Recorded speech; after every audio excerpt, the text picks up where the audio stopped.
Bonjour à tous, que le Seigneur vous bénisse abondamment et que son nom soit loué. Nous allons continuer au niveau des enseignements.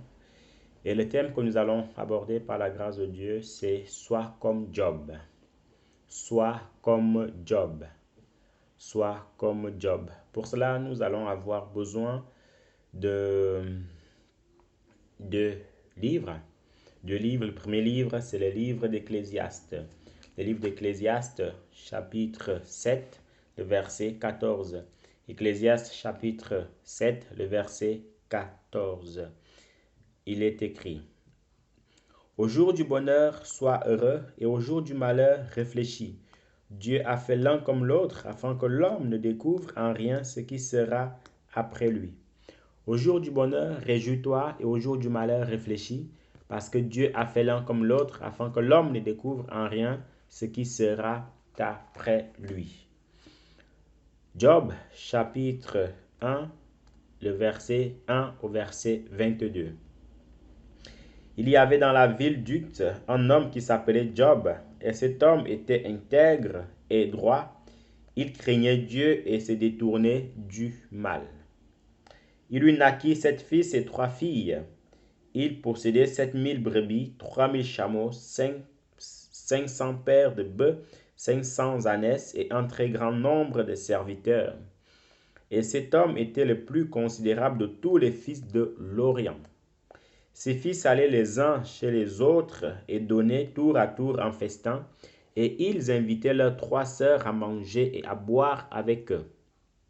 Et quand les jours de festin étaient passés, Job appelait et sanctifiait ses fils. Puis il se levait de bon matin et offrait pour chacun d'eux un holocauste.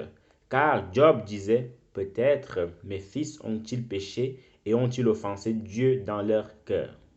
C'est ainsi que Job avait coutume d'agir.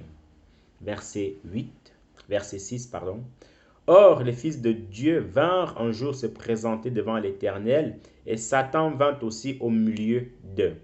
L'Éternel dit à Satan, d'où viens-tu? Et Satan répondit à l'Éternel, de parcourir la terre et de m'y promener. L'Éternel dit à Satan, as-tu remarqué mon serviteur Job?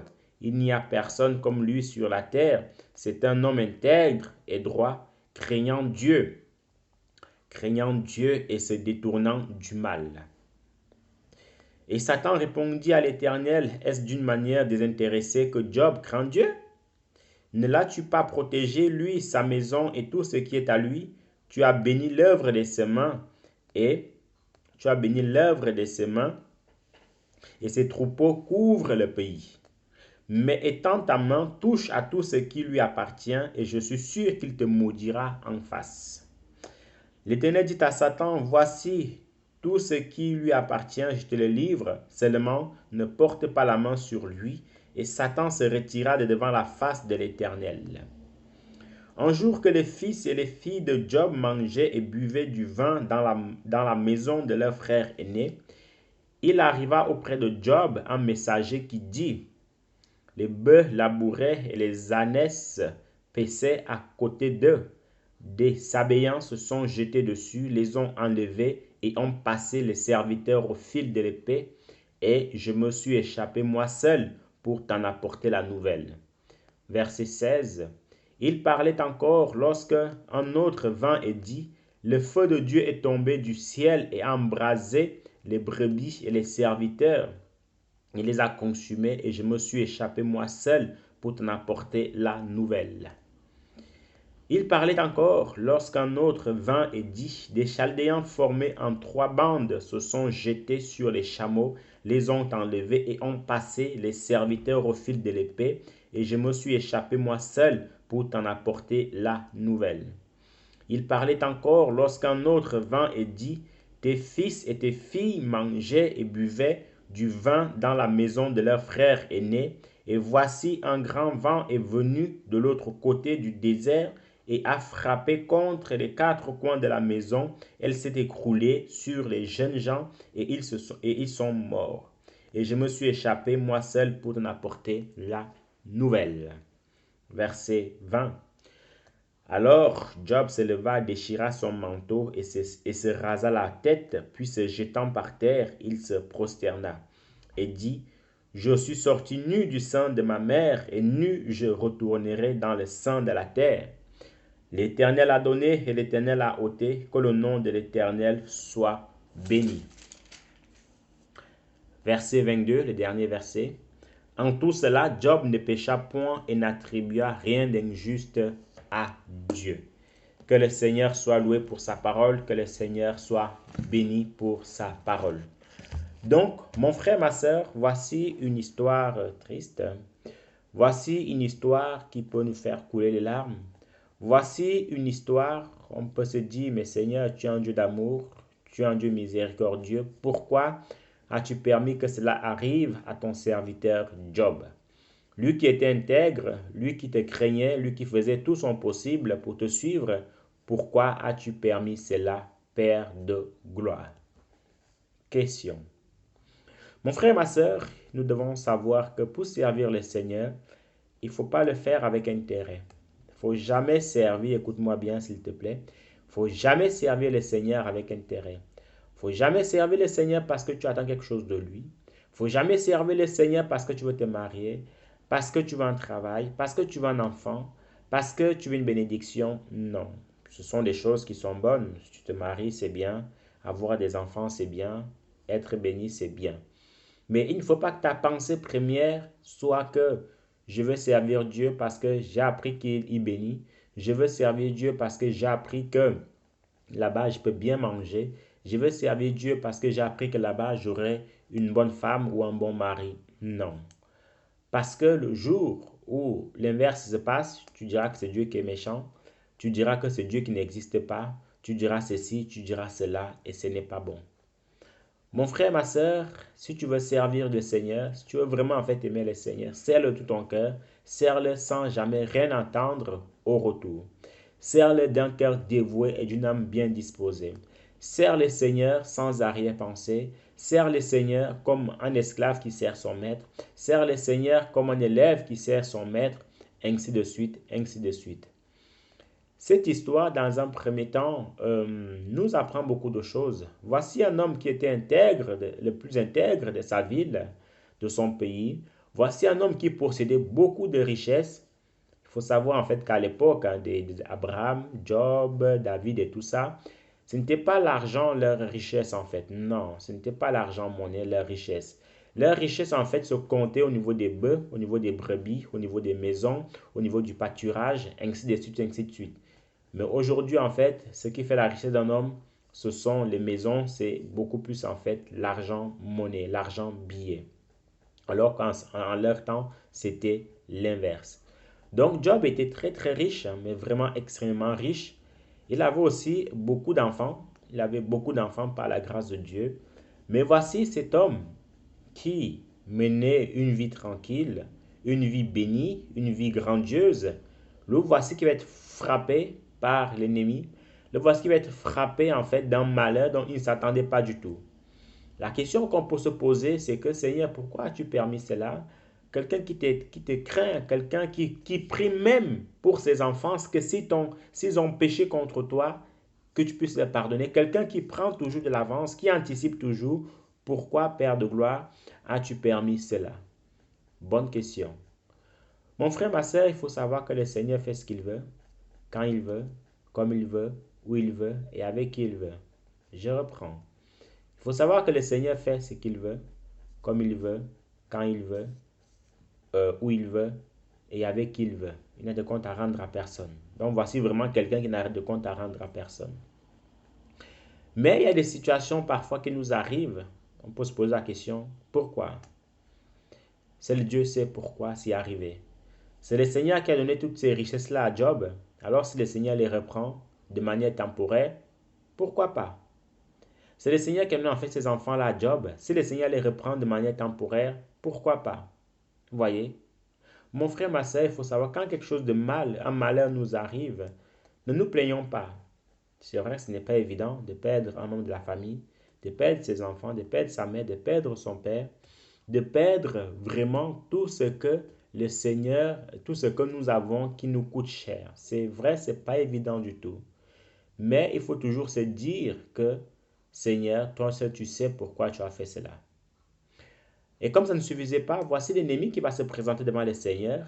Il va vouloir toucher à la vie de Job. Mon frère, ma soeur, il faut savoir qu'avant que Satan te touche, il demande toujours la permission au Seigneur. Satan ne peut jamais, jamais, jamais, jamais faire quoi que ce soit de lui-même. Non. Avant qu'il ne tue même une mouche, avant que Satan ne tue une mouche, il doit demander la permission au Seigneur. On voit, quand il voulait toucher Job, il a demandé la permission au Seigneur. Et Dieu lui a dit, écoute, prends tout ce que tu veux, mais tu ne prends pas son âme.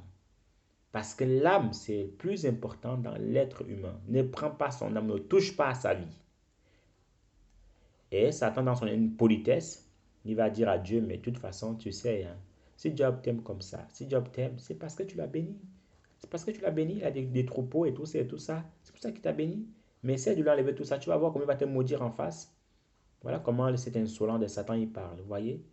Il parle avec une telle arrogance, avec une telle insolence. Voilà comment il parle à son maître. Et le Seigneur lui a dit, ok, en fait, Satan pensait que c'est parce que Job était béni qu'il craignait le Seigneur. Et que si le Seigneur vient enlever sa bénédiction, Job tomberait. Il abandonnerait le Seigneur. Mais le Seigneur connaissant le cœur de son serviteur, le Seigneur connaissant le cœur de son élève, il a dit, ok, voilà Satan, tu te crois malin, je vais t'aider. Prends tout ce qui lui appartient et tu vas voir si il m'aime vraiment. Alors, cette liste de malheurs est arrivée. Où ses enfants et ses serviteurs étaient en train de perdre le troupeau. Il va y avoir une bande de Chabéens qui va venir tuer tout le monde. Ses enfants tués, ses brebis tuées, tout, tout, tout, tout. Il ne restait seulement que sa femme et lui. Une révélation qui vient de me venir en tête là par la grâce de Dieu par rapport à sa femme. Parce que Job avait tout perdu, mais vraiment tout perdu. Mais seulement restait sa femme.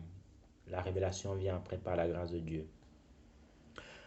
Euh, donc mon frère, ma soeur, comme je le disais au départ, il ne faut jamais servir le Seigneur par intérêt. Parce que si Job servait le Seigneur par intérêt, il devait déjà abandonner le Seigneur. Rien qu'à la première mauvaise nouvelle, il devait déjà abandonner le Seigneur. Mais Job a tenu bon. Job a tenu bon. Il a lutté jusqu'au bout. Job a lutté jusqu'au bout. Il a dit que non, je n'abandonnerai pas mon Seigneur, je n'abandonnerai pas mon Maître, je vais tenir bon, je vais lutter jusqu'au bout. Et Job a lutté jusqu'au bout. Au point en fait où sa propre femme est venue et lui a dit, écoute, maudit Dieu et meurs. Mais Job lui a répondu, nous recevons du bien du Seigneur, nous recevons aussi du mal, que le nom de l'Éternel soit béni. Et comme on l'a lu dans Ecclésiaste chapitre 7, le verset 14, que au jour du bonheur, réjouis-toi, et au jour du malheur, réfléchis, parce que Dieu a fait l'un comme l'autre, afin que l'homme ne découvre en rien ce qui sera après lui. Ça veut dire quoi? Ça veut dire que quand le bonheur t'arrive, mon frère, ma soeur, sois content. Quand la bénédiction arrive, sois content, bénis le Seigneur, plie les genoux par terre, dis-lui infiniment merci. Voyez? Et quand le malheur aussi arrive, certes c'est le malheur, mais bénis le Seigneur, mets les genoux par terre et cherche à comprendre comment est-ce que cela t'est arrivé. Voyez? Mais ne commence pas à dire que Dieu ne m'aime plus, Dieu est méchant, je vais abandonner le Seigneur. Non, non, non. La Bible dit, au jour du malheur, réfléchis donc. Au jour du malheur, médite pourquoi ce malheur était arrivé. Voyez? Mais on ne dit pas qu'au jour du malheur, fuis devant le Seigneur. Au jour du malheur, maudis le Seigneur. Non. Ça, ce n'est pas l'attitude d'un enfant de Dieu. Voyez? Ce n'est pas l'attitude d'un enfant de Dieu. L'attitude d'un enfant de Dieu, c'est qu'il t'arrive du bien, que le Seigneur soit béni. Qu'il t'arrive du mal, que le Seigneur soit béni. C'est Job qui l'a dit ici. Donc, si tu veux être comme Job, alors tu dois bénir le Seigneur au jour du bonheur comme au jour du malheur. C'est comme ça que ça se passe devant le Seigneur, tout simplement, mon frère, ma soeur. Au jour du malheur, tu dois bénir le Seigneur. Au jour du bonheur, tu dois le bénir. Sinon, ça va être en fait cet enfant-là qui est seulement là pour ses intérêts. Quand tout va bien, quand il y a la bénédiction, quand tu achètes une belle voiture qui te plaît, oh, le Seigneur est bon, alléluia, Dieu est bon, tu commences à danser. Et puis, quand La voiture tombe en panne, tu commences à dire, Seigneur, pourquoi la voiture tombe en panne? Pourquoi cela? Pourquoi ceci? Non, ce n'est pas bon. Vous voyez? Donc, l'enfant de Dieu doit toujours avoir l'attitude d'un enfant soumis, d'un enfant discipliné et d'un enfant poli devant le Seigneur. Et dans cette histoire, Job a tenu bon, malgré même en fait que ses amis sont venus, lui ont fait la morale en disant que, attends, mais Job, tu déconnes là, Job, il y a un problème. Toi qui nous enseignais, toi qui nous parlais, toi qui nous disais de vivre dans la justice, toi qui nous disais de vivre comme ci, toi qui nous disais de vivre comme ça dans la sanctification, mais te voici comment le Seigneur t'a puni, ce n'est pas normal, Job, ainsi de suite, ainsi de suite. Qu'est-ce que Job n'a pas subi envers ses amis?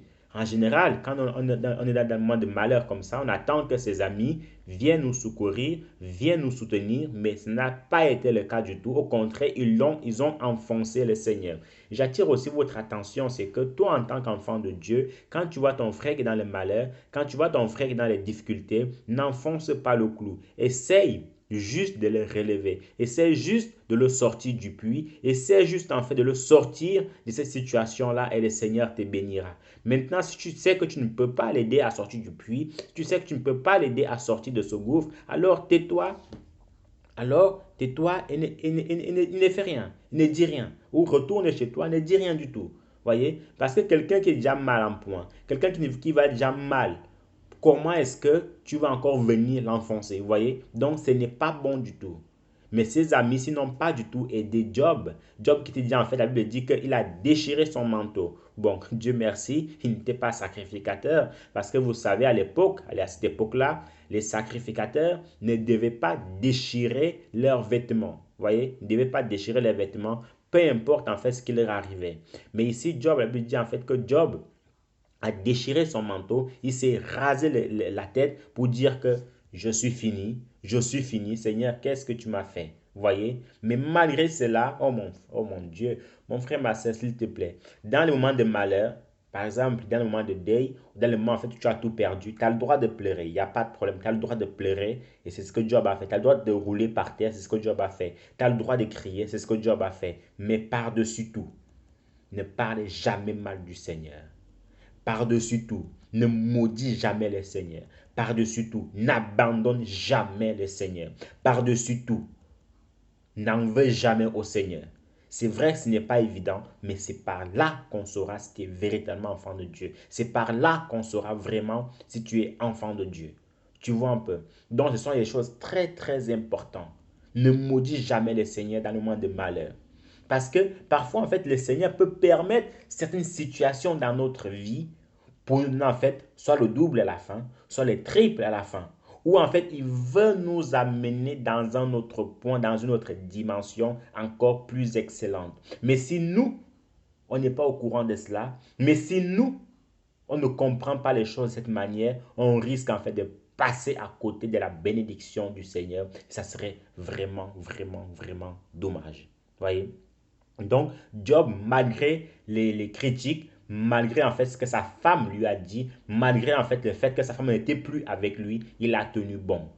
Ou même sa femme, sa propre femme, mon frère Marcel, là, comme on dit, la mort ne te vient jamais de loin. Sa propre femme lui a dit, écoute, cette affaire-là de Dieu là, ça commence à être très très compliqué. Alors maudit Dieu et meurt, et puis on n'en parlera plus. Comme ce moment, elle va rester veuve, tranquille, elle va encore se remarier avec un autre homme, elle va encore profiter des petits quelque chose qui restait, et puis voilà, mais Job lui va mourir. Job lui a répondu, écoute, tu parles comme une femme insensée. Ma soeur aussi, quand ton mari passe par des moments de difficultés, soutiens-le, soutiens-le. Ne commence pas à dire que voilà, Dieu n'est plus avec toi. Ne commence pas à dire que Dieu t'a abandonné. Non. Surtout dans les ministères, ce n'est pas évident du tout. Quand on passe par des moments de difficultés dans les ministères, ma soeur, s'il te plaît, soutiens ton mari. Et toi aussi, homme, sois intègre, sois honnête dans ce que tu fais. Parce que ne fais pas semblant et tu dis à tout le monde de te soutenir. Non. Donc aussi, les maris doivent soutenir leur femme, que ce soit dans les tâches, dans beaucoup de choses. En fait, il faut se soutenir mutuellement. Que ce soit dans les moments de bonheur, que ce soit dans les moments de malheur. Parce qu'une femme par exemple, son mari a une bonne position et tout ça, il a l'argent, il le mène en voyage et tout ça, et qu'elle dit, oui, chérie, t'es le meilleur et tout ça, merci pour tout ce bonheur, ainsi de suite, ainsi de suite. Elle est contente quand on l'amène en voyage, quand on achète des vêtements, achète des voitures, mais le jour où son mari va au chômage, où il n'y a plus de travail, il commence à dire à son mari, ton chômage a commencé à durer longtemps. Ton chômage là, je ne sais pas si on va s'en sortir. Non, mon frère, non, ma soeur, tu ne dois pas agir ainsi. Vous devez fléchir le genou devant le Seigneur et prier le Seigneur pour que le chômage puisse partir, pour que votre vie redevienne normale. Parce que personnellement, je pense que c'est le cas de tout un chacun. Il est difficile en fait que quand vous passez pas de moments de difficulté, votre femme vous abandonne, votre mari vous abandonne, et que quand les choses en fait reviennent à la normale, et cette femme-là en fait comme si de rien n'était, non, c'est pas bon. Vous devez vous soutenir mutuellement. Et c'est le cas, on n'a pas vu ce soutien-là en fait de la femme de Job. Et pareil aussi, je m'adresse aussi aux hommes, bien évidemment, il faut se soutenir mutuellement. Il ne faut pas faire que quand le moment de difficulté en fait arrive, on commence à vouloir chercher des raccourcis, on commence à chercher en fait des raisons pour pouvoir quitter son mari, pouvoir quitter sa femme. Non, non, non, non. Surtout les hommes qui ont des femmes qui ne sont pas, qui sont stériles, bah, au bout de quelques années, comme ils commencent à lancer des mots bizarres à leurs femmes en disant que tu penses qu'un jour tu vas accoucher, tu penses qu'un jour on aura des enfants, tu penses que ceci, tu penses que cela, est-ce que ce n'est pas mieux que j'aille faire un enfant ailleurs et puis tu pourras l'élever? Mon frère, ma soeur, est-ce que tu penses vraiment que cette femme-là, si tu vas faire un enfant ailleurs et que cette femme-là, en fait, va vraiment encore t'aimer de la même manière? Je ne pense pas. Donc, rien n'est impossible au Seigneur. Nous le disons dans les lèvres, mais nous devons aussi, en fait, le vivre. Nous devons véritablement, en fait, le vivre, que rien n'est impossible au Seigneur. Jeûner, prier, gémissez devant le Seigneur, faites des actions de grâce et le Seigneur ne pourra que vous bénir tout simplement. Donc, mon frère, ma soeur, concernant le cas de Job, Job a tenu bon, il a tenu bon malgré l'adversité, il a tenu bon malgré les péripéties, et à la fin, on voit comment le Seigneur l'a béni, on voit comment le Seigneur l'a visité, parce qu'en fait, c'était un test que le Seigneur a fait à Job, un test. Parfois, le Seigneur nous fait faire des tests, mais nous, on n'est pas au courant de cela. On voit plutôt la méchanceté derrière. Non, ce n'est pas de la méchanceté. Non, Dieu n'est pas un Dieu méchant. Et surtout, même s'il est méchant, ce n'est pas de la méchanceté qu'on sait de Satan. Non, Satan, lui, là, en fait, pour égorger et tuer. Et même si maintenant le Seigneur, on dit que le Seigneur est méchant, c'est de la méchanceté, comment on peut le dire? En fait, c'est une façon de nous faire comprendre que devant le Seigneur, tout n'est pas souvent rose. Non. Le Seigneur Jésus-Christ venant sur terre, il a subi des moqueries, il a subi des crachats, on l'a cloué. Ça fait mal de clouer quelqu'un. Ça fait mal de recevoir 40 coups moins un. Mais il s'est laissé faire. Vous voyez? Donc, si déjà lui, Dieu en personne, il s'est laissé faire, à combien de fortes raisons, ben, nous aussi, on ne passerait pas par là. Vous voyez? Devant le Seigneur, tout n'est pas toujours rose. Et Dieu merci. C'est comme si en fait un enfant, vous lui apprenez que non, dans la vie, il n'y a rien qui est difficile. Non, c'est pas bon ça, c'est pas bon. Il ne faut pas apprendre à l'enfant que tout est facile. Non, tout n'est pas facile dans la vie, mon ami. Non. Il faut apprendre à l'enfant que voilà, il y a des choses qui sont faciles